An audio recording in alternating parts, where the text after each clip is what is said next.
महाराष्ट्र में बीजेपी और शिवसेना एक बार फिर से मिलकर सरकार बनाने के लिए तैयार हैं, लेकिन इसके लिए कौन पहले हाथ बढ़ाएगा ये अब तक साफ नहीं है। आज शिवसेना ने यहां तक कह दिया कि वो बीजेपी की पहल का इंतजार कर रही है और अगर ऐसा नहीं हुआ तो वो विपक्ष में भी बैठ सकती है। महाराष्ट्र में सरकार बनाने के लिए बीजेपी और शिवसेना दोनों साथ आना चाहते हैं, लेकिन सवाल इस बात का है कि पहल कौन करे। आज शिवसेना प्रमुख उद्धव ठाकरे ने अपने विधायकों के साथ बैठक की। करीब आधे घंटे की बैठक में उद्धव ने विधायकों से यही कहा कि वो बीजेपी को समर्थन की पहल खुद नहीं करेंगे। अगर बीजेपी की तरफ से प्रस्ताव आएगा तभी साथ आएंगे, नहीं तो विपक्ष में बैठेंगे। विधायक दल की बैठक की। इस बैठक में विधायक दल का नेता चुना जाता है, लेकिन सर्वाधिकार दिया है उद्धव जी। उद्धव का बयान सामने आने के बाद ही महाराष्ट्र बीजेपी के प्रभारी राजीव प्रताप रूढ़ी सामने आए और साफ संकेत दिया कि बीजेपी शिवसेना से हाथ मिलाने को तैयार है। भारत के प्रधानमंत्री ने ये कहा था कि बाला साहब के प्रति हमारी एक अपनी आस्था है। मुझे लगता है कि जो समर्थन का विषय है उस पर एक बार गहन विचार विमर्श उठेगा।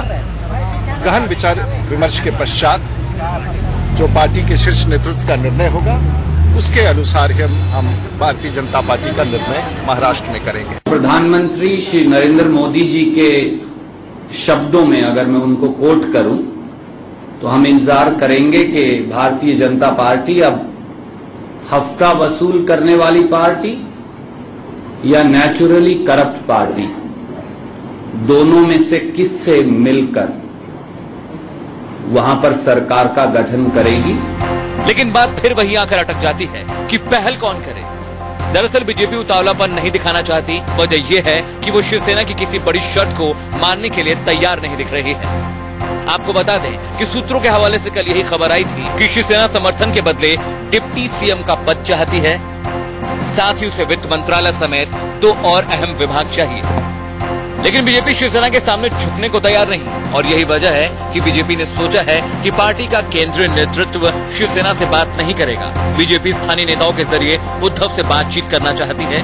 बीजेपी ये चाहती है कि उद्धव स्थानीय नेताओं के जरिए अपना प्रस्ताव रखे। इसके साथ ही बीजेपी ने यह भी फैसला किया है कि सीएम पद को लेकर शिवसेना को दखल नहीं देने दिया जाएगा। इस बीच राजनाथ और जेपी नड्डा का महाराष्ट्र दौरा रद्द कर दिया गया। उधर सीएम कैंडिडेट को लेकर भी बीजेपी की कवायद जारी है। देवेंद्र फडणवीस फिलहाल रेस में सबसे आगे हैं और कहा यह भी जा रहा है कि फडणवीस प्रधानमंत्री नरेंद्र मोदी की पसंद है। लेकिन सूत्रों से खबर है कि नितिन गडकरी की पसंद सुधीर मुनगंटीवार है और यही वजह है कि बीजेपी अध्यक्ष अमित शाह ने आज नितिन गडकरी से मुलाकात की। दोनों में सीएम पद को लेकर चर्चा हुई। सूत्रों के मुताबिक अमित शाह ने उन्हें पीएम की राय बताई और देवेंद्र फडणवीस को लेकर बात की। इस पर गडकरी ने कहा कि जो पसंद पीएम की है वही मेरी भी होगी। अभिषेक शर्मा और राजेश कुमार के साथ मनीष अवस्थी, मुंबई, इंडिया न्यूज।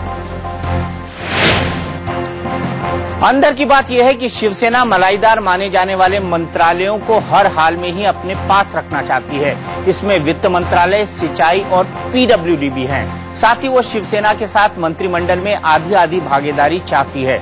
लेकिन साल 1995 के तरह के इस फॉर्मूले को बीजेपी ने ठुकरा दिया है। वहीं आज उद्धव ठाकरे ने अपने नजदीकियों से मन की बात बता दी। उन्होंने कहा कि पहले किसी तरह की महायुति तो हो जाए। उद्धव के बेटे आदित्य ठाकरे ने भी करीबियों को इसी तरह का संदेश भेजा। वहीं मुंबई के उद्योगपतियों की बड़ी लॉबी ने भी बीजेपी शिवसेना की सरकार बनाने के लिए कोशिशें तेज कर दी है।